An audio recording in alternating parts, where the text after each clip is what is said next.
The HP DesignJet Z6DR and Z9 Plus DR are the first large format printers in their category to feature an embedded vertical trimmer. This video will show you how to run the vertical trimmer calibration. There are two options: automatic calibration or manual calibration.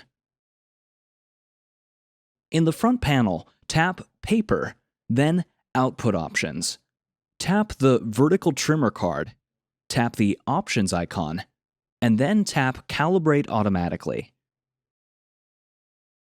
If you would like to fine-tune the calibration of the modules, you can calibrate the left and right modules manually. In the front panel, tap Paper, then Output Options. Tap the vertical trimmer card, tap the Options icon, and then adjust trimmer modules manually. Use the buttons to move the left and right modules.